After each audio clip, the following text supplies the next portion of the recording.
অথচ আম্মা জানের প্রসব বেদনা এত কষ্ট, এর শোক তুমি কি হাদিয়া দিয়া করবা? জমিনটা দিলেও হবে না রে বাবা। কতটা কষ্ট।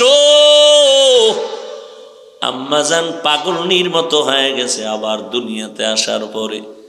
আমাদের লালন পালন করার ক্ষেত্রে কত কষ্ট আম্মা করলেন। জীবনের মূল কষ্ট মায়ের প্রসব বেদনা।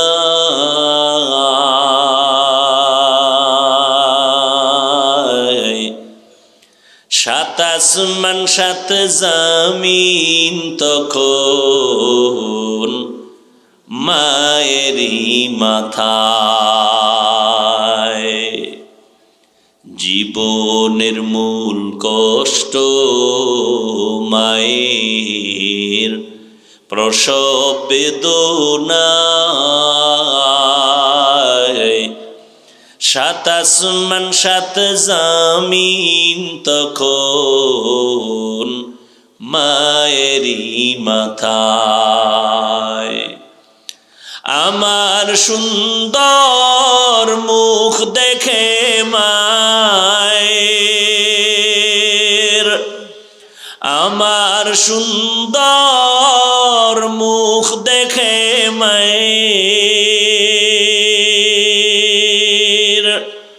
ব্যথা যায় দেয় হাসাইয়া। ও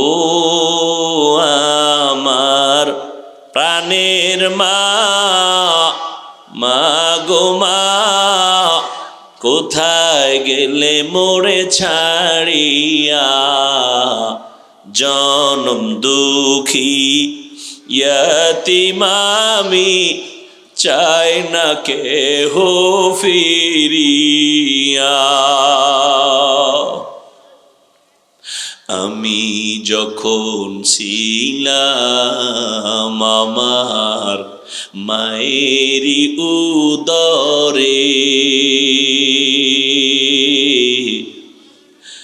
চলাফেরা করলেন যে মায় কত কষ্ট করে। আমি যখন ছিলাম আমার মায়েরই উদরে,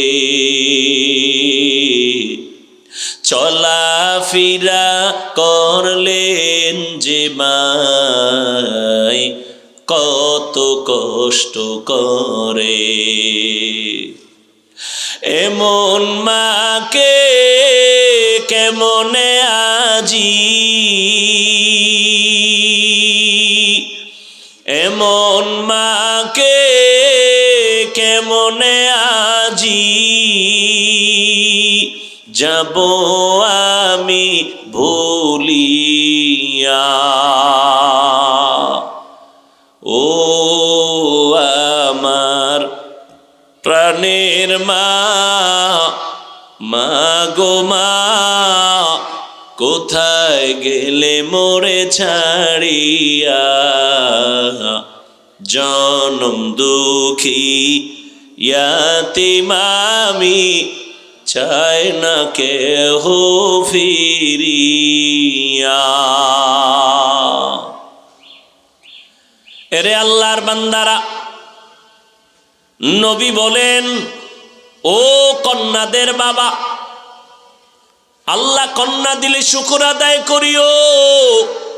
5টা ছেলে দিলে যা না হবে, একটা কন্যা দিয়ে তার থেকে বেশি উপকার হবে। তোমার ওই 5টা ছেলে হলে কি হবে? যদি ছেলেগুলো চরিত্র হারা হয়ে যায়। যাদের মাইয়া আছে, কন্যা আছে, আজকে পরীক্ষা করবেন। একটা বাচ্চা মাত্র 6 বছর বয়স, পরীক্ষা করে দেখবেন ছেলেরা আপনার জন্য কি করে, মেয়েরা কি করে। বাবায় অসুস্থ, ছেলেদের কানে পানি যায় না, মেয়েটা পাগলের মতো হয়ে যায়, আমার আব্বুরে না দেখলে আমার মুখে খানা যাবে না। একটা মেয়ে বাবার জন্য যে কতটা পাগল, যাদের কন্যা আছে পরীক্ষা করে দেখবেন। আমার মায়ার নবী বলেন, ও জমিনের মানুষ, আমি মুহাম্মদের একটা ছেলে নাই, আমি 4 কন্যার বাবা।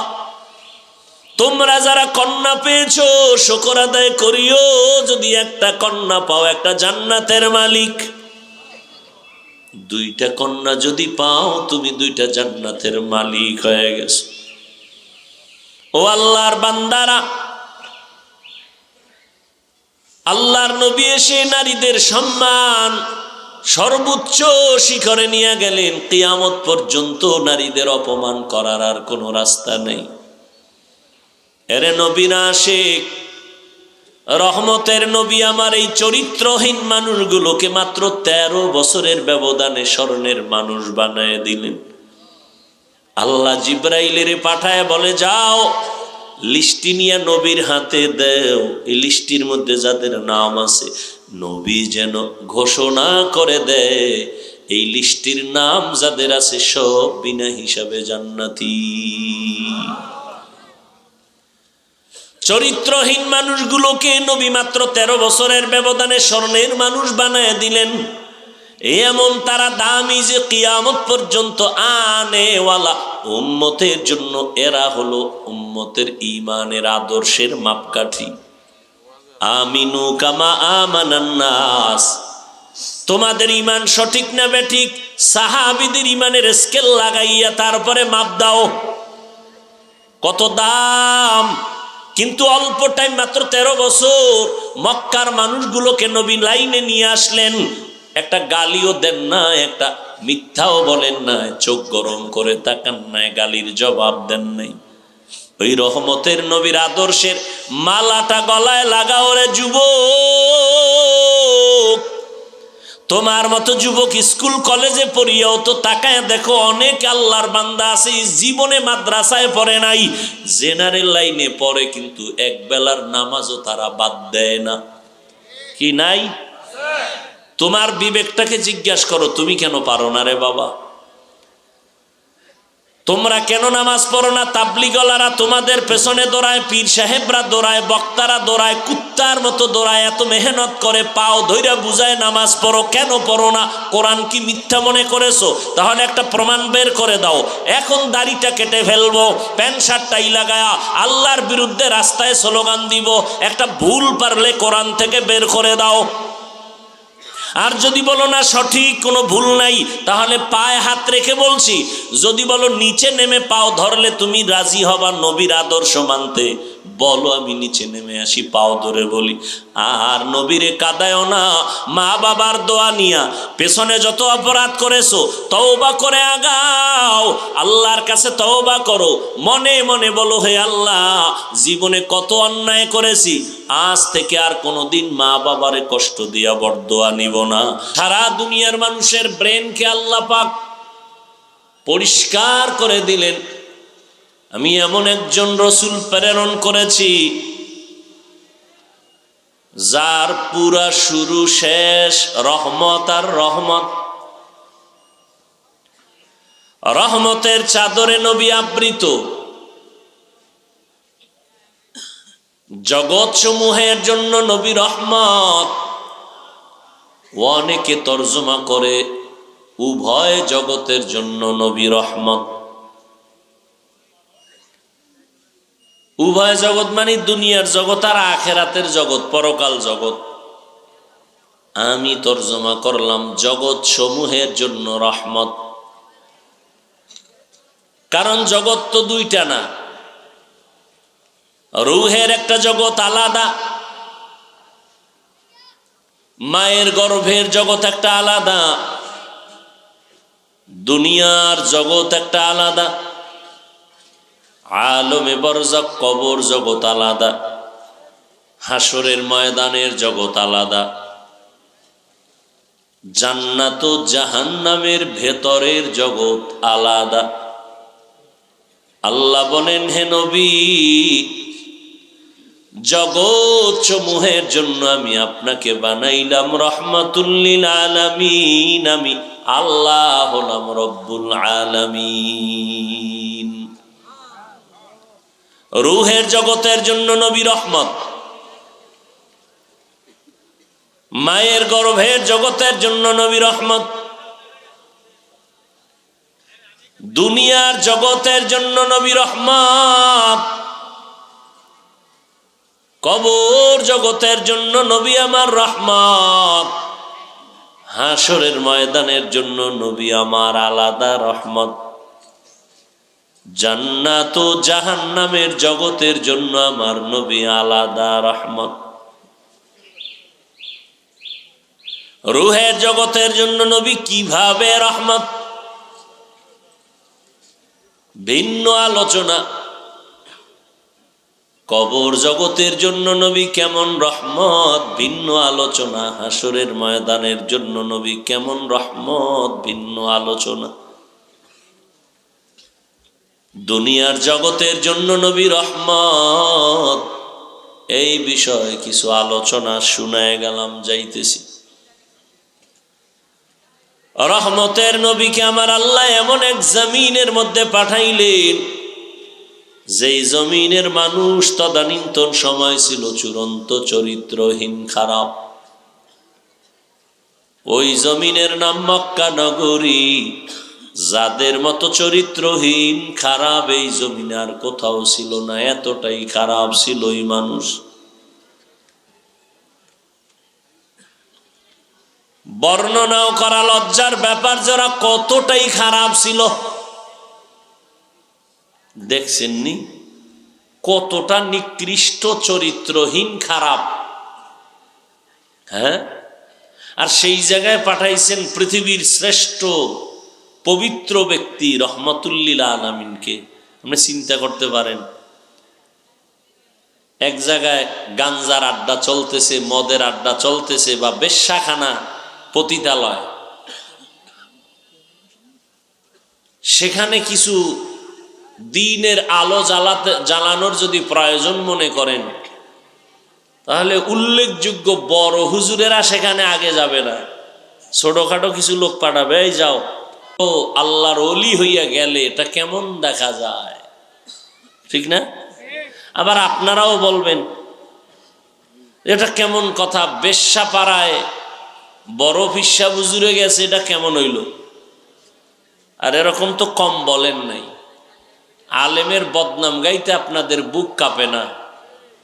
এই জন্য ওয়াজ মাহফিল, তাবলিগ, মাদ্রাসা সব বাড়ছে, কিন্তু মুসলমানের নির্যাতন কমে নাই, অপমান কমে নাই, অশান্তির বেড়াজাল থেকে বের হতে পারে না। এই জাতি যতদিন পর্যন্ত আলেমকে মোহব্বত না করবে ততদিন সফলতা আসবে না। কারণ কিয়ামত পর্যন্ত আর কোনোদিন নবী পাবেন না, আবু বকর, ওমর, ওসমান, কোনো সাহাবায়ে কেরামকে পাবেন না, কোনো ইমামকে পাবেন না, আবু হানিফাকে পাবেন না, ইমাম বুখারী, ইমাম মুসলিমকে পাবেন না।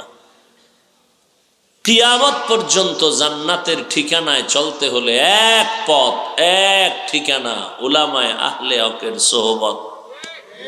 এর বাইরে কোনো ঠিকানা নাই, বাইরে জাহান্নাম। উলামায়ে কেরামের ফর্মুলা, পদঙ্ক, মতামত, পরামর্শের বাইরে জাহান্নাম। আপনি মাস্তানি করলেও জাহান্নামি, না করলেও জাহান্নামি। দুনিয়াও বরবাদ, আখেরাতও বরবাদ। এজন্য নবী বলে গেছেন, ওলামায়ে কেরাম আমি রসুলদের ওয়ারিস।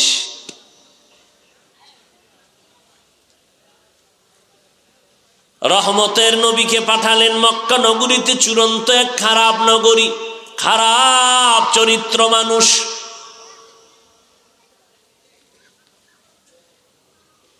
এদিকে আবার নবীর হায়াত অনেক কম, অন্য নবীর হায়াত অনেক বেশি লম্বা। উম্মতের হায়াত অনেক কম, অন্য নবীর উম্মতের হায়াত অনেক বড়। তারা বেশি হায়াত পাইয়া বেশি বেশি নেক আমল করেছেন। এরে নবীর আশিক, নবীর মনটা বড় ছোট। কতটা কঠিন আপনি ভাবলে অনেক কিছু। এক পাঠাইলেন এমন এক জায়গায় যেখানে আপন কেউ নাই, চতুর্দিকে জানের দুশ্মন তরবারি নিয়ে দাঁড়ানো। ওদিকে একটা বাচ্চা দুনিয়াতে আসবেন, তার কলিজার আপন হলো বাবা, কলিজার আপন হলো মা। আমার আল্লাহ কেমন কুদরত খাটাইছেন, জমিনে আসার আগে বাবাও নাই, 6 বছর বয়সে নবীর মাও নেই, 8 বছরে দাদাও নাই। নবী এতটাই অসহায়, মক্কা নগরীর চতুর্পার্শ্বে দুশ্মনে ভরা,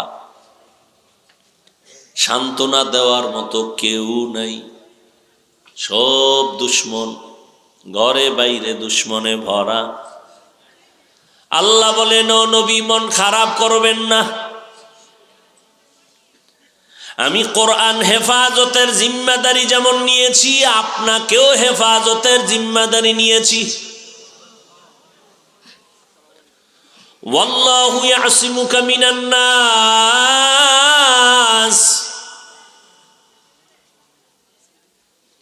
আমি আপনাকে সমস্ত মানুষের প্রবঞ্চনা থেকে, ওয়াসওয়াসা থেকে, দুশ্মনী থেকে হেফাজত করব।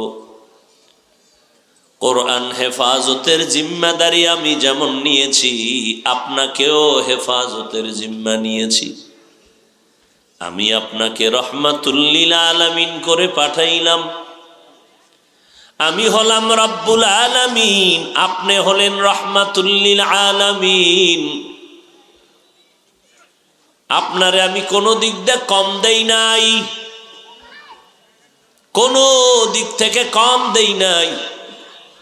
যদিও বাবা নাই, যদিও মা নাই, মা বাবায় যা আপনার সান্ত্বনা দিত, যা করত, আমি আল্লাহ এর থেকে বেশি করব। বুঝেননি? খুব ভালো করে বুঝেন। মা নাই বাবা নাই মনে করিয়েন না বুঝি আপনার উপরে কোনো বেইনসাফি করা হলো। আমি কুদরতের মালিক, আমি হিকমত খাটায় দিলাম। বাহ্যিক দৃষ্টিতে মনে হয় যেন কি যেন করে ফেললো। আমার দেশের কিছু মাথা মোটা মানুষ জাহিরি হালাতটা দেখে কেমন যেন মনে করে এক ছেলে বাবার সম্পদ পাবে যেই পরিমাণ মেয়ে পাবে তার কম। বাহ্যিক দৃষ্টিতে তাকায় দেখে মনে হয় যেন নারীদের উপরে জুলুম করেছে। বেশ্যা তাসলিমা বলে ফেললো আল্লাহ বড় জালেম।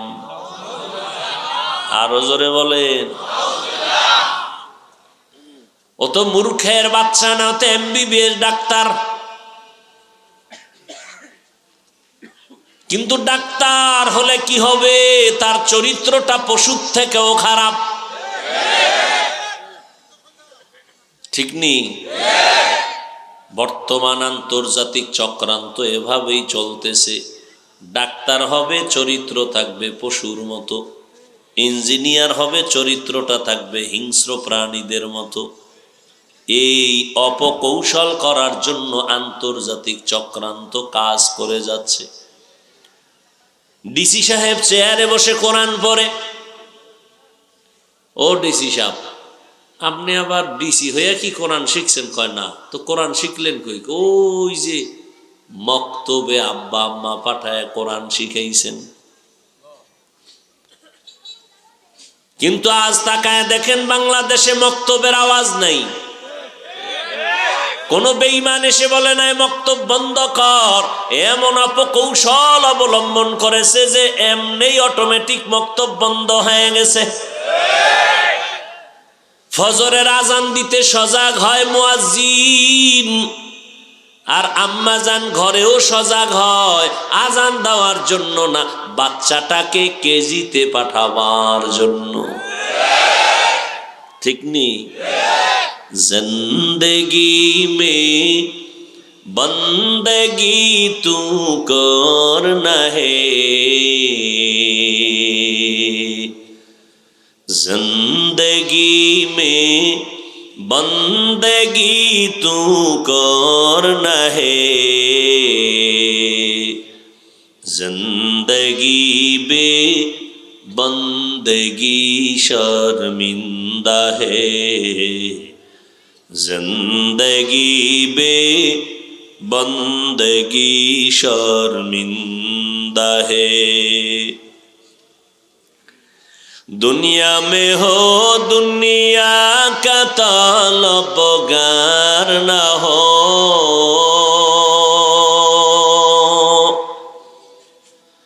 बाजार से गुजरे हो खरीदार न हो।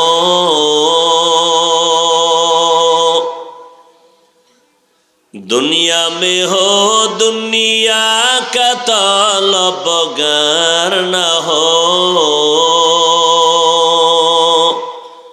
बाजार से गुजर हो खरीदार न हो। ये दुनिया एक मिसले कागज फूल है, ये दुनिया एक मिसले कागज फूल है। जिंदगी में बंदगी तू करना है, जिंदगी में बंदगी तू करना है। जिंदगी बे बंदगी शर्मिंदा है, जिंदगी बे बंदगी शर्मिंदा है। जिंदगी में बंदगी कुन बंदगी, बंदगी बे जिंदगी शर्मिंदगी। রহমতের নবীকে বাহ্যিক দৃষ্টিতে মনে হয় যেন কম, কিন্তু আল্লাহ যা দিছেন কোন নবী তা পান নাই। আল্লাহ বলেন, ও নবী, দুনিয়াতে মানুষের আপন বন্ধু হলো তার আসল। ঈসা নবী আমার বন্ধু, মুসা নবী আমার বন্ধু, ইব্রাহিম নবী আমার বন্ধু, ঈসা নবী আমার বন্ধু, ইসমাইল আমার বন্ধু। সব নবী পয়গম্বর আমার বন্ধু, আপনিও আমার বন্ধু। তবে ব্যবধানটা কি জানেন? সব নবী পয়গম্বরগণ আমার আল্লাহ তাআলার আশিক, আর আমার আল্লাহ হলেন রহমাতুল লিল আলামিনের আশিক। ব্যবধান নাই? এই ব্যবধানের ওজন কত? তুলনা হবে? ওগো নবীর উম্মতেরা,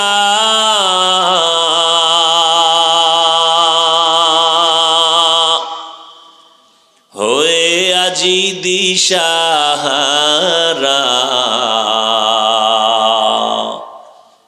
কোরআন হাদিসের চলো যখন যাহা চায় মনে,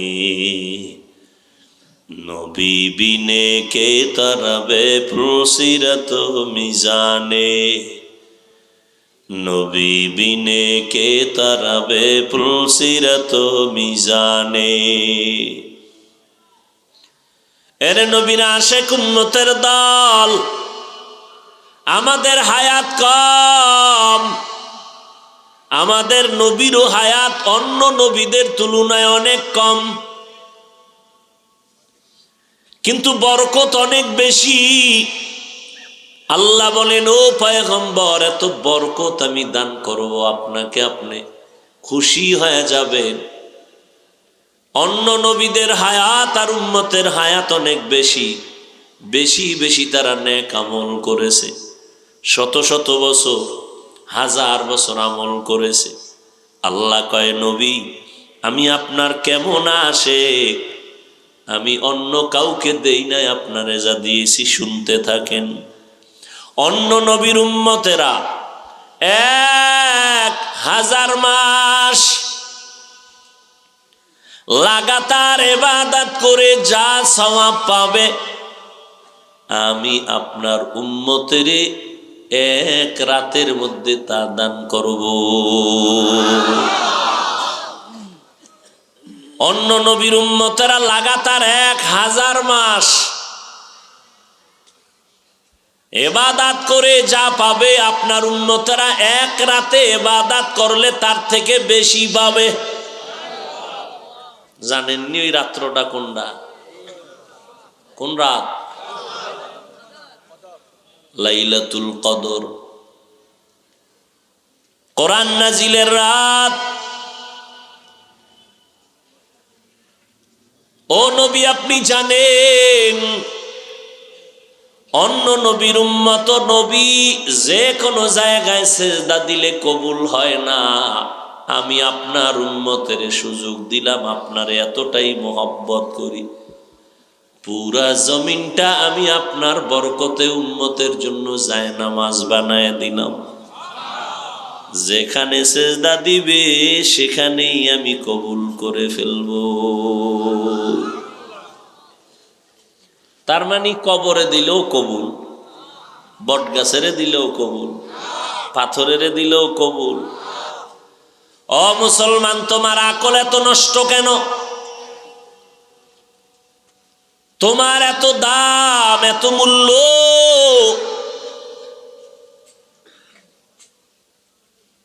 দুনিয়াতে মানুষের মতো শ্রেষ্ঠ কোনো প্রাণী নাই, কোনো বস্তু নাই। একটু বুঝে থাকলে জবাব দিবেন, মানুষের দাম বেশি না বটগাছের দাম বেশি? মানুষের মূল্য বেশি না পাথরের দাম বেশি? হ্যাঁ, এই জন্যই তো নবী কয় বাইতুল্লাহ পাথরের একটা ঘর, যেই ঘরটার এত দাম আল্লাহ কোরআনে বলেছেন, কিন্তু এই বাইতুল্লাহর থেকেও আল্লাহর প্রিয় মুমিনের দাম আরো বেশি। তাহলে পাথর আপনার গোলাম হবে, আপনি পাথরের পূজা করবেন কেন? বটগাছ আপনার গোলামি করবে, আপনি বটগাছের পূজা করবেন কেন? বুঝা গেল আপনার আকল নষ্ট হয়ে গেছে, বিবেক নষ্ট হয়ে গেছে। আপনার বিবেকের চিকিৎসা করা প্রয়োজন। আল্লাহ পাক আমার নবীকে অনেক কিছু দিয়েছেন, আমার নবীর বরকতে আমরা অনেক কিছু পেয়েছি যা কোনো নবীও পান নাই, উম্মতেরাও পান নাই। কিয়ামতের দিনও নবীর উম্মতের মাথা থাকবে উঁচু। আমার নবীর উম্মত জান্নাতে ঢোকার আগে ভিন্ন কোনো নবীর উম্মত জান্নাতে ঢোকার অনুমতি নাই। আরো আস্তে করে বলেন। রহমতের নবী আমার, জমিনের জন্য রহমত, আসমানের জন্য রহমত, সূর্যের জন্য রহমত, চাঁদের জন্য রহমত। আমার নবী মুমিনদের জন্য যেমন রহমত, বেঈমানের জন্য তেমন রহমত। আমার নবী পুরুষের জন্য যেমন রহমত, নারীদের জন্য নবী আলাদা রহমত। আমার নবী মানুষের জন্য যেমন রহমত, জঙ্গলের প্রাণীদের জন্য নবী রহমত। নবী সমুদ্রের প্রাণীদের জন্য রহমত, গর্তের পিপিলিকার জন্য নবী রহমত, উড়ন্ত পাখির জন্য নবী রহমত। এক কথায় নবী পুরা জিন্দেগিটা রহমতের চাদরে আবৃত করা। আমার নবীর জিন্দেগিতে এতটাই রহমতে ভরপুর, নবী জীবনে একদিন কাউকে একটা গালি দেন নাই। রহমতের নবী পুরাটাই রহমতে আবৃত। জীবনে নবী একটা মিথ্যা কথা কারোর সাথে বলেন নাই। নবীরে দাঁড়াইয়া বেঈমানের বাচ্চাগুলো সামনে দাঁড়ায় অকথ্য ভাষায় নবীরে গালি দেয়। আমার নবী হাজারো গালি শুনছেন, একটা গালির জবাব দেন নাই। আমার নবীর আরো আশ্চর্য গুণ হলো, আমার নবী চোখ দুইটা গরম করে কোনোদিন কারো দিকে তাকান নাই। ওই নবীর আশেক আপনারা, আপনাদের কি অবস্থা? কোথায় নবীর আদর্শ? কই নবীর আদর্শ সুন্নাত আর কই উম্মত? ও যুবক, রহমতের নবী বলেছিলেন বুড়ারা আমার বিরোধিতা করেছে, যুবকেরা আমি মুহাম্মদের উপকার করেছে। নবীর উপকার করছে কারা? কেউ যুবক ভাল লাগে না, না? দুনিয়ার আকাম করবি আর জুতার বাড়ি খাবি, আর মরার পরে সবাই বরদোয়া করবে, এটা খুব ভালো। নিজের তো মনে করো খুব মাস্তান মাস্তান ভাব, যত বড় বাহাদুরি ভাব নিয়ে চলো, ফেরাউনের মতো হতে পারবা? নমরুদের মতো হতে পারবা? তো এই হুদাই ফাও মাস্তানি করে লাভ কি? হ্যাঁ, তুমি যদি বাহাদুর হতে চাও, এমন বাহাদুর হও যে তোমার সুনামটা মরে যাওয়ার পরেও বলতে বাধ্য হবে তুমি একজন বীর পুরুষ, কারো কাছে মাথা নত করো নাই, আল্লাহর জন্য। চট্টগ্রামের জমিনে শাহ আমানত, গরিবের সন্তান, সরকারি চাকরিজীবী ডিসি সাহেবের পিয়ন ছিল, আজকে ডিসির কোনো অস্তিত্ব নাই। আমানত শাহর নাম বিধর্মীরাও সম্মানের সাথে নেয়, তারা মরিয়াও বাদশা। তারা মরার পরেও বাদশা। খাজা মঈনুদ্দিন চিশতি আজমিরি মরণের পরেও তারা বাদশা। ও আল্লাহর গোলাম, বাহাদুর হও, অভিশপ্ত বাহাদুর না। ফেরাউন কম বড় বাহাদুর ছিল না, কিন্তু আজকে বেঈমানেরা পর্যন্ত ওদের নাম শুনতে পারে না, কতটা ঘৃণিত। ও যুবক বাবারা, কয়দিন আর বাহাদুরি করবা? করোনার দিকে তাকায় কি দেখছিলা? তোমার আমার মতো কত যুবক প্রাণ চলে গেল, এখনো কিন্তু মরে আর মরে, মরে আর মরে। তোমার নরসিংদী রোডটা বড় মারাত্মক। কক্সবাজার ঘুরতে গিয়া বন্ধু বান্ধবের একটা হায়েস গাড়ি নিয়ে তোমাদের বিবারিয়া দিয়া নরসিংদী রোডে ঢুকছে, ঢুইকা সিলেট যাবে, রাস্তায় জাগাত শেষ। এক সপ্তাহ মনে হয় হয় নাই, মা মরে গেছে। এই মোবাইল, আহ কি বয়ান করব, ধ্বংস করে দিল মোবাইল সবাইকে। এই মিয়া চিল্লাও না, নষ্ট। তুমি মোবাইল নিয়ে আকাম কম করো, সারাটা রাত মোবাইল চালায় কবিরা গুনাহ করে আজকে চেহারাটা পর্যন্ত নষ্ট করে ফেলেছো, লজ্জা শরম করে না? মাত্র বয়স তোমার 26-27, তোমার চেহারার মধ্যে নূর নাই কেন? তোমার চেহারার দিকে তাকাইলে মায়া লাগে না কেন? তোমার চেহারার মধ্যে উজ্জ্বলতা নাই কেন? তোমার লজ্জা শরম আছে, তুমি আবার হাসো। এটা হাসির প্যান্ডেল না কান্নার প্যান্ডেল? তুমি হাসো কেন? আমি যা বলতেছি এ তো শুনে কান্নার কথা, যে আমি এত খারাপ, আমার চরিত্র এত নষ্ট। অথচ তুমি কাজী নজরুলের ইতিহাস পড়ো, রবীন্দ্রনাথের ইতিহাস পড়ো, তাদের হাত তো তোমার থেকে একটা বেশি ছিল না, তাদের মাথাটা তোমাদের থেকে 1.5 কেজি ওজন বেশি ছিল না। তোমার মতোই তো যুবক, তোমরা স্কুল কলেজ ভার্সিটিতে যে সমস্ত লেখকের ইংলিশ বই পড়া ইংরেজি শিখছো,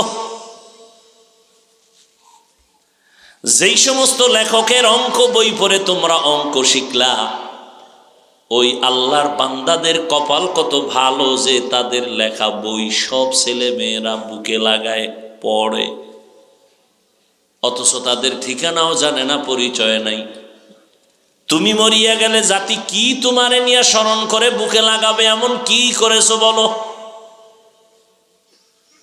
বরং এই মোবাইলের কারণে তোমার চরিত্রটা এত খারাপ, মনে হয় তুমি মরিয়া যদি যাও, আল্লাহ না করুন, তোমার মনে মনে মাও খুশি হবে, বাবাও খুশি হবে, কারণ তোমার চরিত্রের কারণে মা বাবা জায়গায় জায়গায় লজ্জা পায়। তোমার উপরে শিক্ষকের বরদোয়া, তোমার উপরে মা বাবার বরদোয়া, তোমার উপরে ওলামায়ে কেরামের বরদোয়া, তোমার উপরে এলাকার মুরব্বীদের বরদোয়া। তাহলে তুমি মরলে সবাই খুশি, এবার বালিশে মাথা লাগায় চিন্তা করো জীবনে কামাই করলা কি, সবার বরদোয়া। অথচ তোমার মতো একটা যুবক আল্লাহ এত পরিমাণ তোমাকে গুণ দান করছেন যে তোমার গুণে পুরা পৃথিবীটা পাগল পারা হয়ে যাবে, তোমার আলোতে গোটা দুনিয়াটা আলোকিত হয়ে যাবে।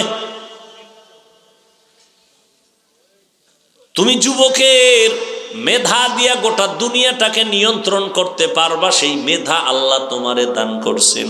ইহুদি বেঈমানের গোষ্ঠীরা নাপাক জাতি, নাপাক খায়, ওরা যদি গোটা দুনিয়াটারে কন্ট্রোল করতে পারে, তুমি শ্রেষ্ঠ নবীর উম্মত হয়ে কেন পারবা না? সৃষ্টিগতভাবে নারীর তুলনায় পুরুষের জ্ঞান কম না বেশি? তো নারী যদি দেশ চালাইতে পারে, তোমার মেধা কই? তুমি নিজেকে এত কি বলে একেবারে দুর্বল মনে করলা কেন? তোমার ভেতরগত স্পৃহা কোথায়? তুমি পারো না আন্তর্জাতিক মানের একটা সম্মানের সন্তান জমিনে পাও রেখে যাবা, মরে গেলে যেন তোমার নামে সম্মানের ইতিহাস তৈরি হয়? তুমি ডাক্তার হও, ইঞ্জিনিয়ার হও, প্রফেসর হও, আলহামদুলিল্লাহ, তবে তাসনিমার মতো ডাক্তার হইও না, জুতার বাড়ি খাবা যেখানে যাবা।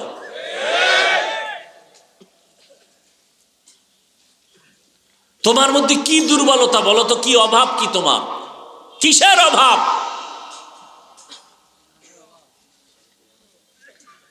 কোন অভাবে তুমি মনটাকে ছোট করে চিপা গল্লিতে বসে আছো? তুমি সাহস নিয়ে আগাও না কেন? গোটা দুনিয়ার নেতৃত্ব তুমি দিবাই, সাহস নিয়ে আগাও। ডাক্তার হলে আন্তর্জাতিক মানের ডাক্তার হবা, সে সাহস নিয়ে আগাও। তুমি দুর্বল কেন? কি অভাব তোমার? কিসের তোমার অভাব?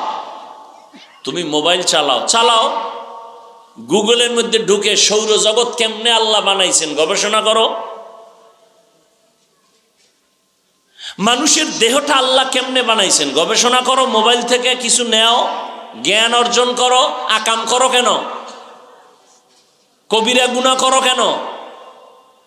আজকে তোমার এই গুনার কারণে তোমার শুধু কি মনে করছো, এই তোমার এই অপরাধে শুধু গুনাহ হইছে এতটুকু, তোমার জিন্দেগি একেবারেই বরবাদ। তোমার চোখের পাওয়ার নাই, ডাক্তারখানায় যাও, পরীক্ষা করো। তোমার কিডনি দুর্বল হচ্ছে দিন দিন, খবর নাই। এই আল্লাহর বান্দারা, বর্তমানে যারা একটু শিক্ষিত, একটু জবাব দেন তো, কিডনির রোগী আগের তুলনায় কমছে না বাড়ছে? সমস্ত চিকিৎসা বিজ্ঞানীর একমত, দাঁড়ায়া প্রস্রাব করলে কিডনি নষ্ট হওয়ার উপক্রম হয়ে যায়। আমগো হুজুর গোড়া মানবা না, তোমগো গুরুরা কইছে, এবার কি করবা? নবী বলছেন দাঁড়াইয়া পানি পান করবা না, খাবা না। চিকিৎসা বিজ্ঞানীরা বের করছে দাঁড়াইয়া পানি পান করলে সমস্যা কি। আজ তারা ফলাফল বের করেছে, গুগলে সার্চ দাও, পেয়ে যাবা দাঁড়াইয়া পানি পান করলে কিডনির উপরে আক্রমণ হবে।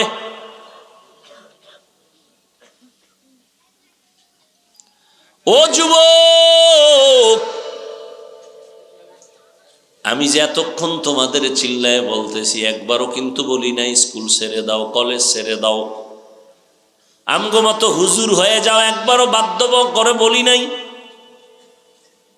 তুমি স্কুলে পড়ো আলহামদুলিল্লাহ, কলেজে পড়ো বাধা নাই, চাকরি করো বাধা নাই, ব্যবসা করো বাধা নাই, তবে সম্মানের জিন্দেগি অর্জন করো।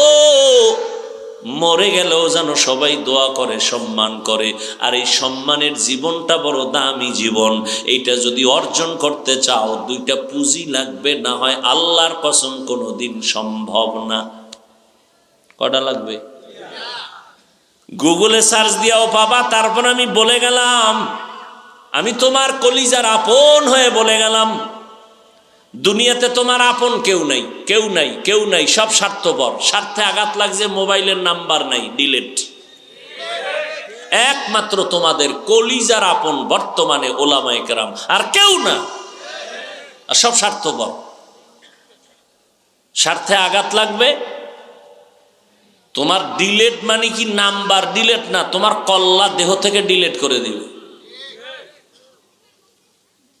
আল্লাহ হেদায়াত দান করুন।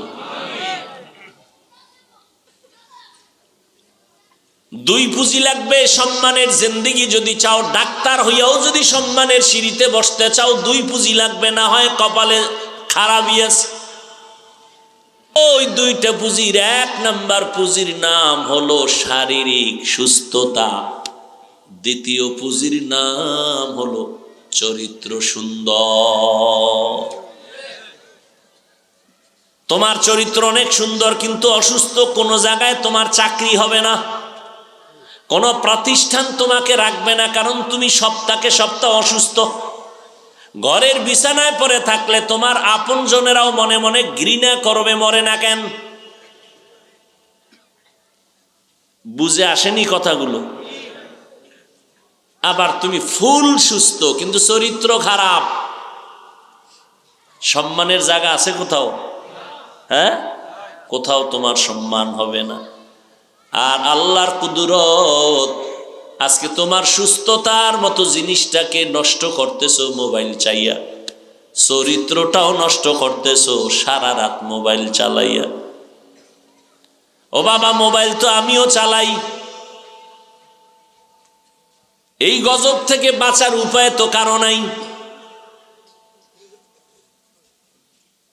কিন্তু আল্লাহর কাছে পানা চাই, হে মালিক, মোবাইলের গুনাহের থেকে গোটা জাতিকে হেফাজত করেন।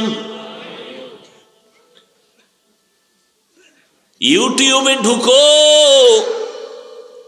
তুমি বাম দিকে ডুইকা গান শুনো, একটু ডানে ডুইকা দেখো মক্কা মদিনার ইমামদের কত সুন্দর তেলাওয়াত, কত সুন্দর। আলহামদুলিল্লাহি রাব্বিল আলামিন আর রহমানির রহিম মালিকি ইয়াউমিদ্দিন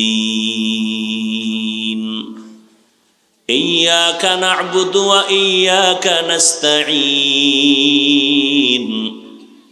ইহদিনাস সিরাতাল মুস্তাকিম সিরাতাল লাযীনা আন'আমতা আলাইহিম।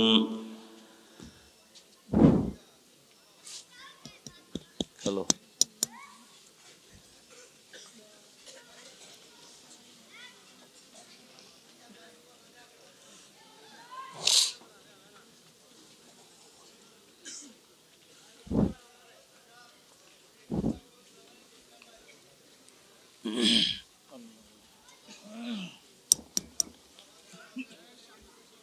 কি ঘুমে ধরতেছে?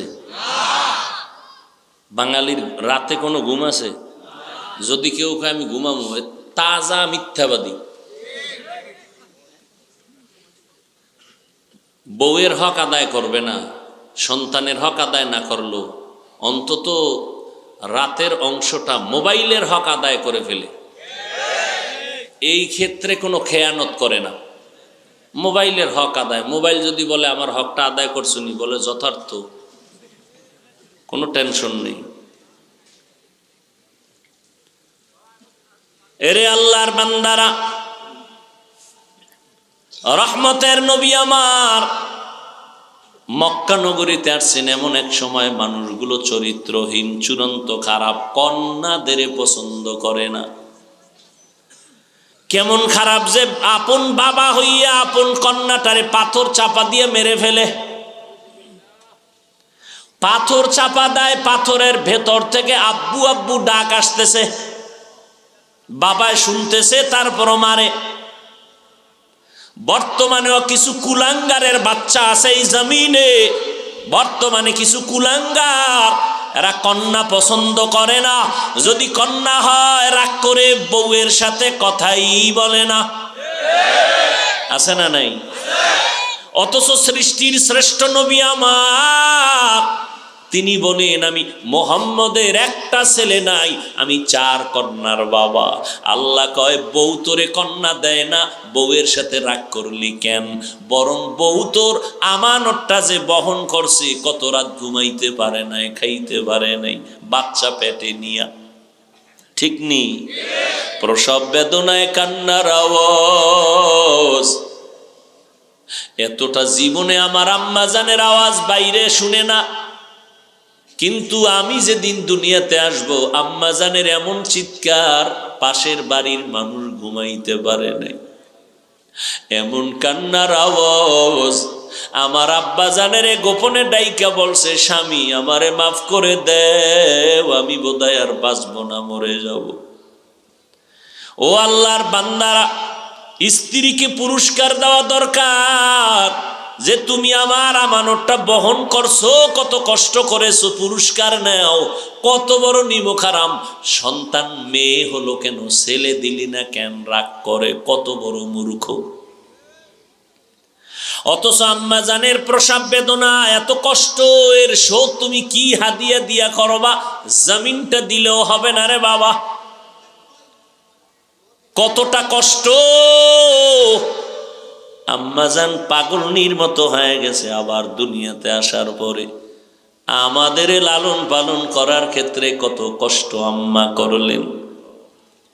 জীবনের মূল কষ্ট মায়ের প্রসব বেদনা,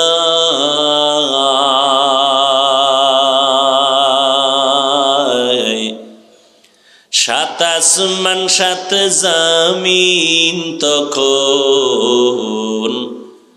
মায়েরই মাথায়।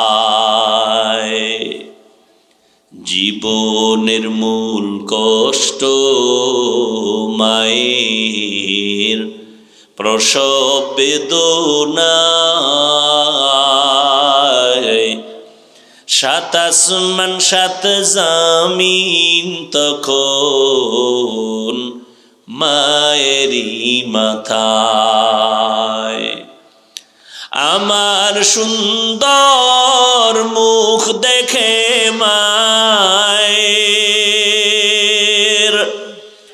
আমার সুন্দর মুখ দেখে মায়ের,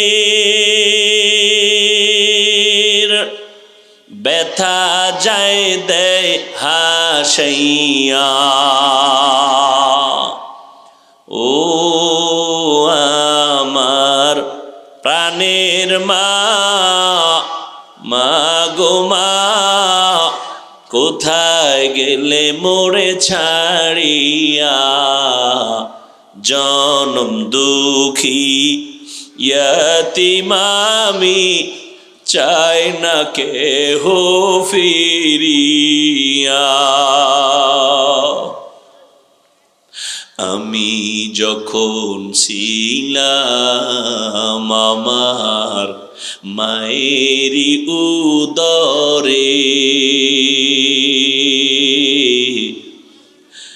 চলাফেরা করলেন যে মায়, কত কষ্ট করে। আমি যখন ছিলাম আমার মায়েরই উদরে,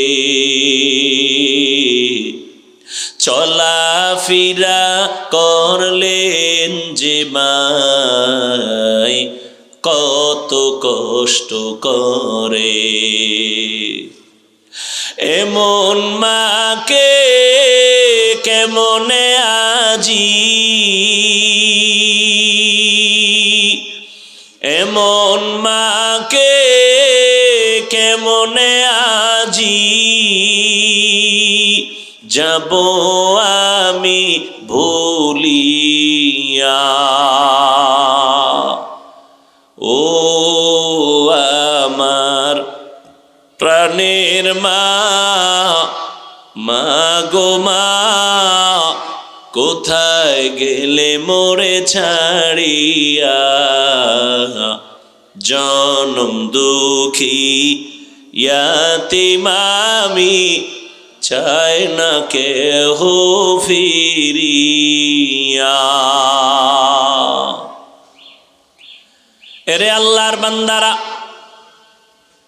নবী বলেন, ও কন্যাদের বাবা, আল্লাহ কন্যা দিলে শুকর আদায় করিও। 5টা ছেলে দিলে যা না হবে, একটা কন্যা দিয়ে তার থেকে বেশি উপকার হবে।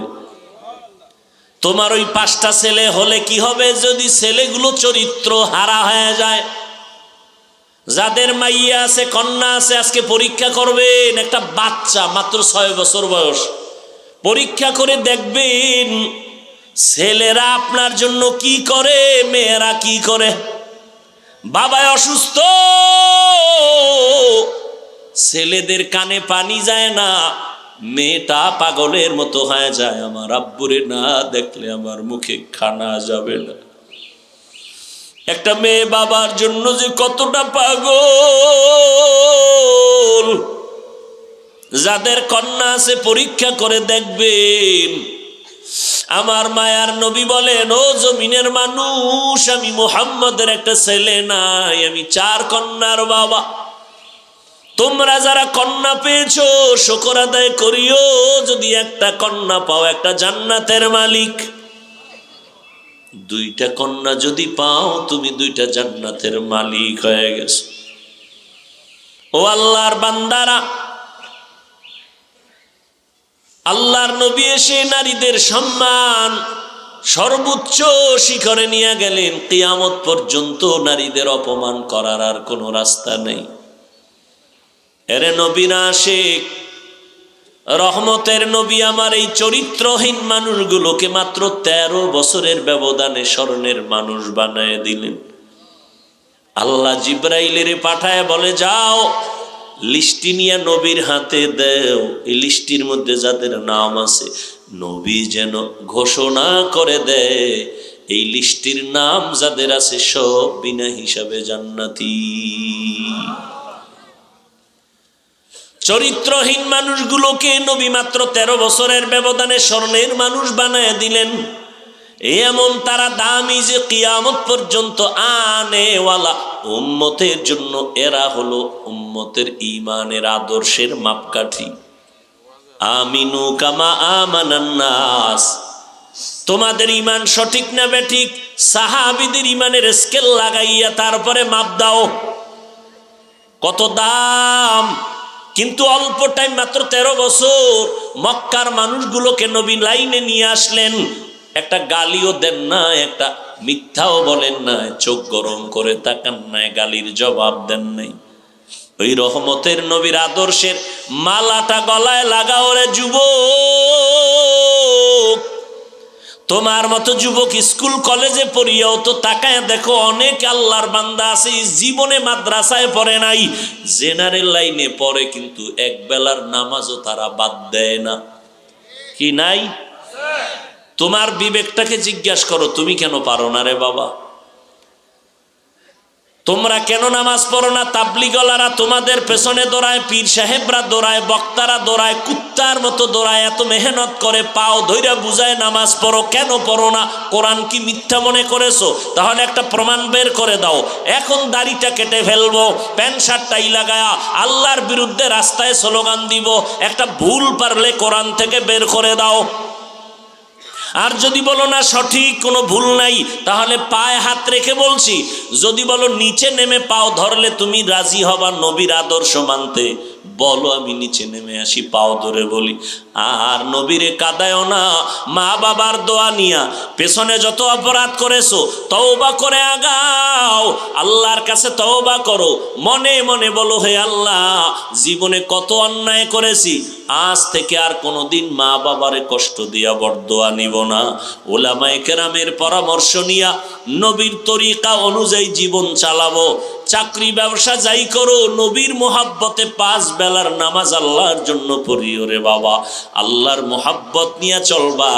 আল্লাহ পাক রব্বুল আলামিন সবাইকে গুনাহমুক্ত হইয়া মা বাবার দোয়া নিয়া উলামায়ে কেরামের পরামর্শে নবীর তরিকা মেনে চলার সবাইকে তৌফিক দান করেন, আমিন।